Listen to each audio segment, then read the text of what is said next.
Hi, I'm Steven, Cory, and we're from Just Got Played, and today we're going to talk about the Lost Ruins of Arnak. So let me go down to the table, give you sort of quick overview on how the game is played, not an instructional video, and then we'll come back and tell you what we think of it. In Lost Ruins of Arnak, you're going to explore a newly discovered island using archaeologists, resources you may have collected, and the cards that are in your deck. So you start out with these 6 cards, although you will only draw 5 at the beginning of the round. And every card, almost every card, is multi-use.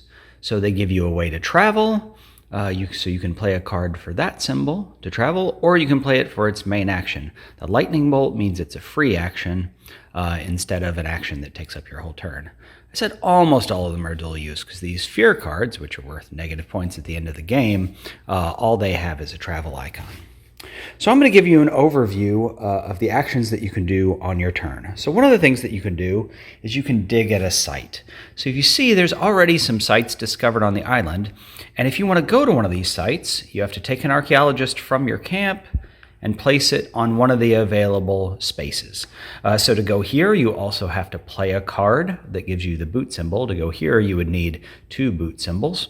And then you would collect the resources that are listed here. Now, the boot symbols are interesting. There is a hierarchy, actually, about the travel and how it works. So you can always hire a pilot for 2 gold, and a pilot counts as anything, but also the automobile or the boat also can count as a boot. So that's the sort of travel hierarchy there. All right, so that is the dig at a site. Now you can also discover a new site. So you can see there's kind of 2 layers here. There's these spaces, and then up here there's a few more spaces, and different types of locations get discovered. So if you want to go to one of those, again, you have to take somebody from your camp. If you're discovering a new site, you get this idol. So in this case, I would immediately get a stone tablet, and then I would flip it over, and I would put that on my player board, and I'll show you what you can do with that later.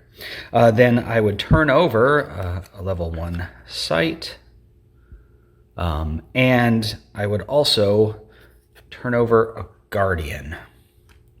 Now, to come to this location, to discover this new one, I would have had to pay a jeep. But also, because I'm discovering a new one, I would also have to pay the 3 compasses here. In a future round, when I'm gone, people can come to that location without paying this because they're not discovering a new one, they're just using an existing dig site. Now, I immediately get the resources that are here. So in this case, I would get an arrowhead, and I would get to draw another card into my hand. And then now there's a guardian. So the guardian, it takes an airplane and an arrowhead to defeat this guardian. If I defeat this guardian, not only do I get to get a one-time use free action, which in this case is discard a card, but it's also worth 5 victory points at the end of the game. That's what that 5 down there is for. If I don't defeat the guardian, and when I pull my my archaeologist back at the end of the round, I will take another Fiore card into my deck. All right, so that's discover a new site. So overcoming a guardian is another action that you can do. So I just mentioned how you overcome a guardian. You can also buy an item. So up here at the top of the board, you can see there's a moon staff. So the game is played over 5 rounds. And each round you're going to move this moon staff over, and there will always be artifacts to the left of the moon staff, and there will be items to the right. So if you can see these items, they all have a cost in coins. They all have victory points at the end of the game for them being in your deck, and they all have some ability. Now when you buy these go to the bottom of your deck, which means you're probably going to draw it next round because you probably don't have that many cards in your deck. So that's what you do. You go there and you buy an item. You do that as your main action on your turn. Also, you can buy an artifact. So artifacts are a little bit different. They cost compasses. They still are worth victory points. You get to immediately do the effect that is on the artifact, though. So in this case, you would draw an extra card from your deck into your hand, and you would get a gold. In future rounds, that then goes into your spent play area, where all your cards at the end of the round get shuffled and then put at the bottom of the deck, all the cards that you used that round. So when that card comes up again, you can get this benefit again, but you have to pay a stone tablet. Also, you can see that these have travel icons that they can be used for instead of their action or paying for the action in the case of an artifact. So you can play a card on your turn. So I mentioned some of these are just free actions, right? So you can play cards to get a compass or whatever like that, and that's a free action because it's a lightning bolt. But these cards, this counts as an action for your turn. Okay. You can also research, and so I'm going to go down here and look at this research track that we have here. So the research track, you have two symbols that are moving up the track. You have your magnifying glass and you have your notebook. So on my turn, I could research. I could, for instance, pay a jewel to move up here on this research track, and I would get a coin for doing so. And also now that's worth 1 point at the end of the game. On a future turn, because that takes my entire turn, I could maybe move my notebook up by paying an arrowhead and a compass. That would give me an assistant, so I would choose one of these assistants that's available, and we'll talk about those here again in a second. One thing to note, though, is that your notebook can never be further along the research track than your magnifying glass. They can be in the same space. So for instance, on a turn, I could pay the arrowhead and the tablet to move up here. I would get this benefit for being the first person to go there. So I would get to draw a card into my hand. And then I would get a compass. And now this is worth 2 points at the end of the game. And then on a future turn, I could, again, spend an arrowhead and a tablet to move this up here. And I would get to claim a second assistant, which is the most assistants you can get on the board. Because they go on your player board. You also can flip the assistants over to a more powerful space, more powerful action on the back of the card. So if you look at the top of the research track, you can see all the way up here, you can eventually move your magnifying glass, and these are worth a lot of points. And then you can also start collecting these tiles by spending resources to get them, and those are worth a lot of points. So moving up this track can score you a lot of points. All right, so I mentioned free actions. Almost all of the assistants are free actions. So let's say we had gotten 2 assistants and we had moved them to our player board. I can, as a free action, because that's a lightning bolt, I can use this once per round to get a compass. This one I could use as a free action to get a gold or an airplane. Also note that if I were to move up on the research track and get the ability to flip one of these over, not only would I flip this over, but I would reactivate it so I could use it again in the round. And now, whenever I use this assistant, it's either 2 gold or 2 airplanes. And you can see at the bottom here, it shows you what the backside, the more valuable golden side of the assistant is going to give you. Also on your player board, notice there are these slots here. So these slots are worth 1, 2, 3, 4 victory points if you don't use them during the game. But how do you use them? All right, so I have this idol. It's worth 3 points at the end of the game, but I can use it to cover up the leftmost slot here. So I still get the 3 points for the idol, but now I've given up that victory point that I covered. And what do I get? I get to do one of these things here, right? So I could get 2 tablets, I could trade a coin for a jewel, etc. So you can do that up to 4 times if you have idols, but you are giving up some victory points every time you do it. And again, it's a lightning bolt, so it's a free action. The last thing that you can do, and which you're required to do if you can't take a main action, is you pass, which means you are done for the round and you will not get to play any more cards or do any more actions until the round is over. So again, when the round is over, you take the cards that are in your play area, you shuffle them, you put them at the bottom of your deck, you take your archaeologists back, you get fear if they're at a location where there was a guardian. And again, you're going to do that 5 times over 5 rounds. And at the end of 5 rounds, you're going to add up all your points. So there's a, handy score sheet here. So you can see what's on the score sheet. So there at the top is telling you, look at your research track, see where the magnifying glass and the notebook are. The second line there is telling you, well, did you claim any of the tiles at the top of the research track? The third one is add up your idols and the spaces on your board that are uncovered. The next one is how many points did you get from dispatching guardians.